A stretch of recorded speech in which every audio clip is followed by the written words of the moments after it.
Joining us back here on the Rich Eisen Show, it's been way too long.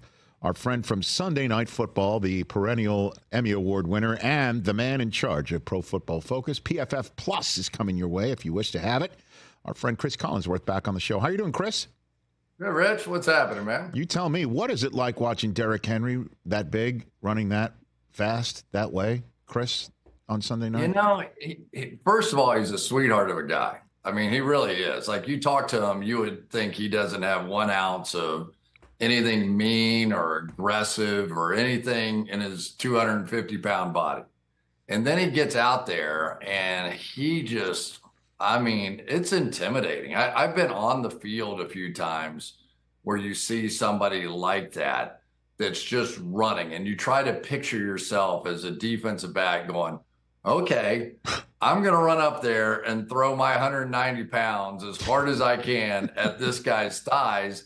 And you see people get knocked out all the time. It happened in the game the other day. I mean, it just happens. But I think the thing that was most startling, maybe to all of us, was, okay, he's a little older now, whatever, he's at least 30, close to it, whatever he is, and breaks out in the clear, and he's going up against all the cornerbacks and safeties, the fastest guys on the defense, right? I mean, historically, those are the fastest guys. And not only do they not catch him, it looks like he's pulling away from them. And I'm sitting there thinking, whoa, what do we got going here? I mean, we've got size and speed like that going one direction, and then we've got Lamar going the other direction. They had all kinds of changes on their offensive line. They were injured. It just didn't matter. And they really haven't even gotten everything going with Mark Andrews, Zay Flowers, the passing game. This is a dangerous looking team. Well, you've seen Baltimore twice now. You've seen Kansas City twice now. And I don't know if we can really extrapolate anything you've seen out over the next 13 weeks, although I shouldn't answer that question for you. I mean, what have you seen out of these two teams so far? You know, the two AFC championship game combatants from last year that might make us think we're about to see that again, Chris? Well, it wouldn't surprise me, certainly. And Kansas City taught me a lesson last year about ever doubting what they can do. I mean, right? I mean, all year long, at what point were you going, oh my gosh, there's the Chiefs, you know, during the regular season, there they are, they're going to do it again.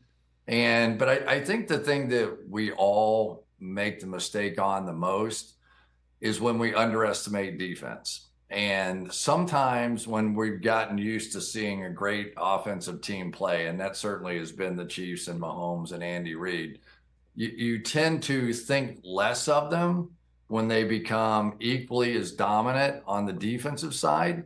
And what Spagnuolo and Chris Jones and those guys have done on that side of the ball has just been startling. And it hasn't just been this year. It's been over a year and a half period of time here. And I think that's what gives them the chance. I don't know what it's going to be, you know, as far as the guys getting hurt and how, you know, do we ever get Kelsey back in action? Pacheco, how long does he really get back to form?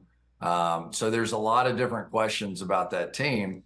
Still have Mahomes, but they have the cornerstone of what took them to the championship last year, and it was the defense. Now, I know you had Caleb Williams in your second week. Right now, Washington's not on your schedule, although I proffer to say they're flexible. They're flex-worthy based on what we've seen over the last 2 weeks, including in Cincinnati, where I know you might have had a good close look at Jayden Daniels. Break down for me what you're seeing out of these two rookie quarterbacks and what we can extrapolate out from their first months of the season, Chris. I'll start with Caleb. And you know, I think that he's going through what everybody goes through, that it is, you know, his entire life. His greatest resource has been to move around, buy time, and win throwing the ball down the field. He can run it as well, and that's fine, but that wasn't how he won. That wasn't how he became a Heisman Trophy winner. He's moving around to throw the ball down the field. And then on the other side with Jayden, we did have him in a preseason game, so I got a chance to meet him. I loved him when he was playing at LSU. As a matter of fact, I had him down as my top quarterback. I thought it was very close. But if I had to take one, I said I would have taken Jayden. And the reason for that was that I kept seeing Lamar. And, the more that the thing that I love about both of those quarterbacks is that in their heart, they're a drop back passer. They both want to win from the pocket. They want to make their plays from the pocket. And so everything else is an add-on on top of that. So now you've got the read option, you've got the reverse, you've got different things that come out of it. The ability to, put great pressure on and strain on pass rushers because they've got to check whether or not Jayden Daniels is going to run the football first or not. Now, they don't have a Derrick Henry on that team, and nobody else does either. But I thought all along, and then he, first week it looked, it was okay. But you're starting to see emerge what I saw in college, which is that same sort of look. I mean, the Bengals, say whatever you want, they went up and down the field on that Monday night game, and they could not keep pace with Jayden Daniels. So I think Dan Quinn's excited. I think the people in that building are extremely excited. There was never a doubt once practice started who the quarterback there was going to be. He was a natural leader. People gravitated to him. He has no fear of leading amongst older guys. And when you talk to him, he's just a really sharp guy. He knows what he's doing already. He understands offensive football and what that's going to be. So I think his future is very, very, very bright. Cris Collinsworth here, the majority owner of PFF, and there's PFF Plus that we'll get to in a second to tell you about that. And Sunday Night Football this week, you've got the Dallas Cowboys and Pittsburgh Steelers. I mean, I don't know if there'll be any interested fan bases out there, Chris, to give you a big number this Sunday night, right? I mean, and it's Tomlin week. For anybody who has pre-broadcast meetings with a head coach, it doesn't really get much better than that. What are you seeing out of the Steelers through the first 4 weeks, coming off their first loss, but a progression of Justin Fields, who was just announced by Tomlin, is definitely the starter Sunday night, Chris? Yeah, I think that for Fields, it was I'm not so sure. They lost the game. He made some mistakes. He made a mistake at the end of the game with the snap count. They blew a snap, and that's going to happen. It's just going to that things are going to happen early on. But this defense had totally carried this football team for the first 3 weeks, and then it feels like we're getting closer to decision time, right? If Russell Wilson's back, maybe he's already healthy. I don't know. I haven't had a chance to talk to anybody there yet. But Justin Fields. And so you kind of needed to see, right? Is it just what we had seen in Chicago, and he could make plays with his legs and key situations and all that? Or had he taken a step with the passing game? And they get down 17-0 in the game against the Colts the other day. And there was no choice. I mean, basically you hand the ball to Justin Fields and let him cut it loose. And he was pretty good. I mean, that was a better version of what we had seen than what we had seen before in Chicago. And sometimes, you have to take a step back to take a step forward. And once he got to that point where he got to play 3 games with him, he got to understand Steeler football. We're going to play to our defense. We're going to run the football. We're going to not make mistakes. We're going to not turn it over in the middle of the field. All those kinds of things, and we're going to hang in there because the Steelers say it all the time. It's hard to kill them. No matter what the score is, it's hard to kill the Pittsburgh Steelers. They have that kind of fight in them because they have Mike Tomlin as their head coach and great leadership, TJ Watt, etc. But this is a team that I think what we saw out of Justin Fields was probably enough, even if Russell is right and ready to go this week, to where you go, I want to see one more of those, right? I want to see him again now in a big game at home, national television, the Dallas Cowboys. Was that just in case of emergency, break glass and let him throw the ball around and it's going to be okay? Or was that Justin Fields taking a step in a positive direction to where now the trust level goes up in a 7-3 game? We're going to let him drop back and throw the ball a little bit. We're going to let him throw on first down occasionally. We're going to go some play action. We're going to do some things other than what we traditionally think of with Justin Fields. And to me, that's when it starts getting exciting.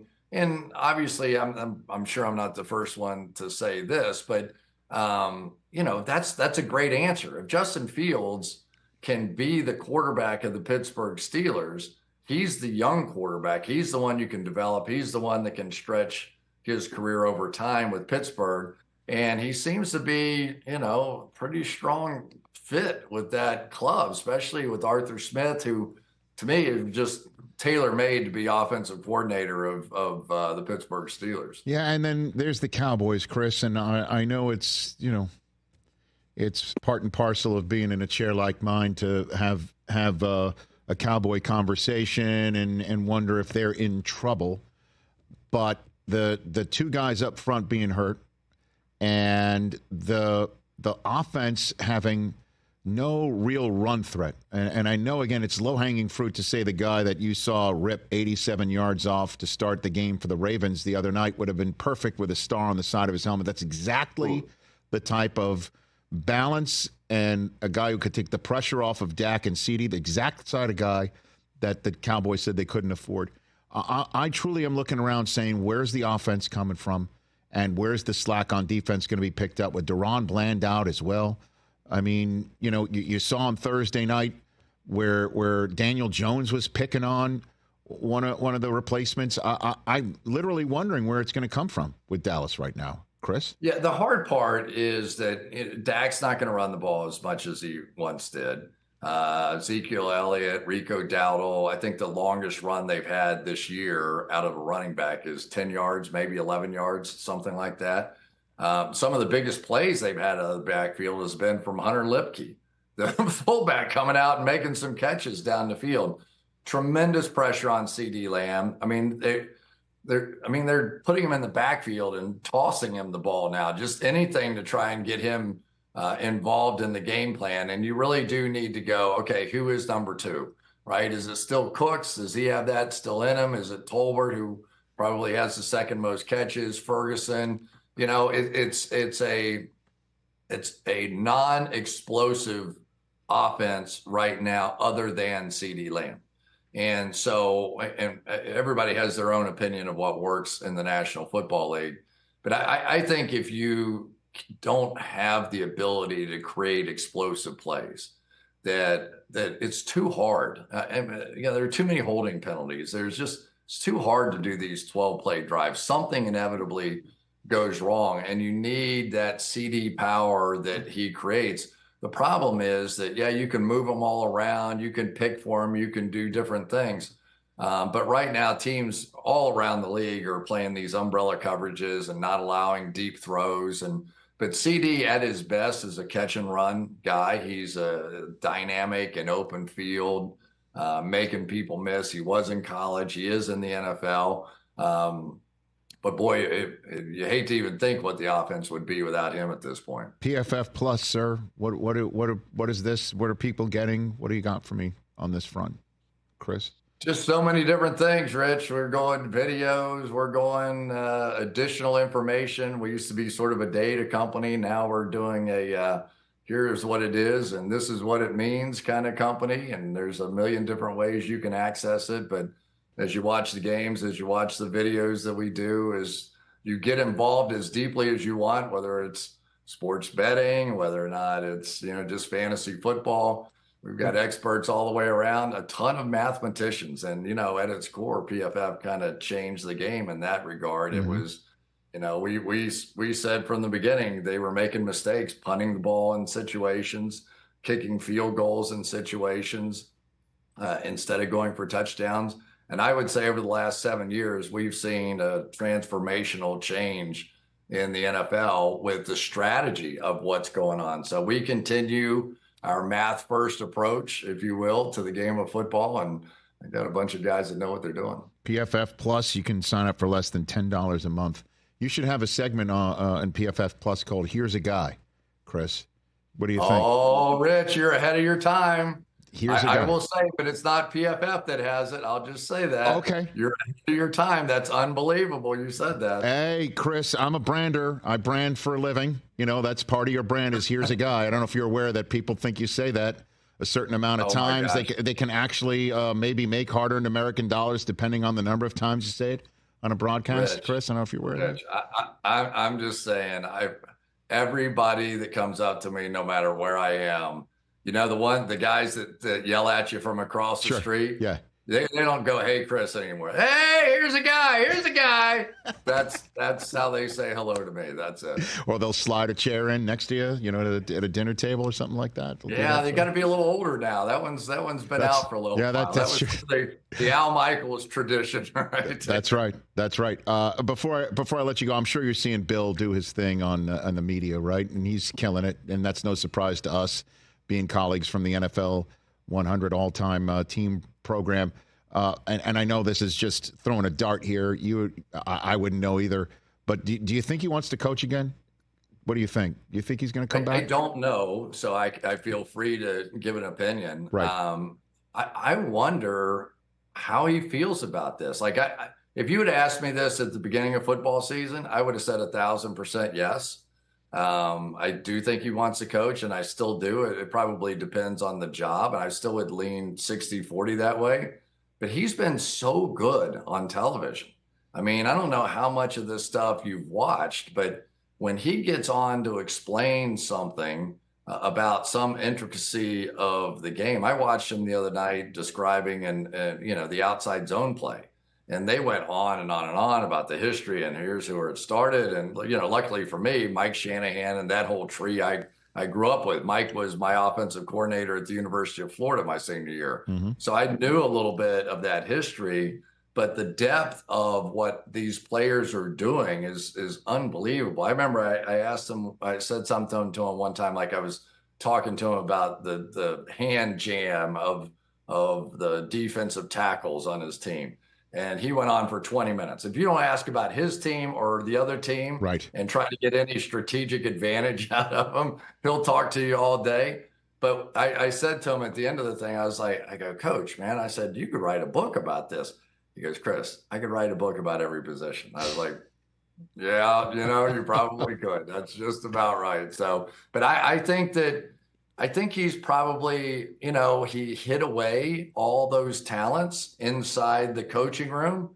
But I really do feel like, as somebody who never played for him, I'm starting to understand the depth of understanding that he had about all those positions and why they won so many championships. No doubt about it. No question. And I think what the media tour for him, if you will, is doing, I'm not surprised that he's great at it. I'll be honest, I'm surprised at the number of opportunities he said yes to. I'm sure, it's keeping him busy and he enjoys doing them all. And he was able to pick and choose his opportunity. And I think the media year will allow him to do the same for coaching in a way that last winter he didn't have that opportunity. And I think if he wants to do it again, there'll be many suitors, more than last year now. Well, what's going to be funny, let's say he goes back into coaching. Uh-huh. And he goes back in, and now he's standing up in front of the podium again, and we're used to hearing him elaborate on these brilliant answers, extended conversations, all the stuff that we love. And someone's going to ask him the same question. He's going to go, I don't know. We're just trying to win a game. But, we're just trying to win a game. If I get one guy to do one thing right, we're just trying to win one game. You understand? Yeah. And everybody's going to go, "No, we know better. We know you actually know how to do this. Stop it." What happened to the CW Belichick, right? Words you never heard say before. Chris, thanks again. Greatly appreciate it. Say hi to the whole NBC crew. Look forward. You're going to spend a couple weeks in Pittsburgh. You got the Jets and the Steelers in 3 weeks. The Steelers and the Cowboys tonight, and then you got Cincinnati at the Giants in between if you stay with that game. Thanks again, Chris. Appreciate the time. You got it, Rich. Good talking to you. You got it. Same here. PFF Plus. Sign up today for less than $10 a month wherever you get your Pro Football Focus information. Catch the Rich Eisen Show every single day on the Roku Channel, 12 to 3 Eastern, for free.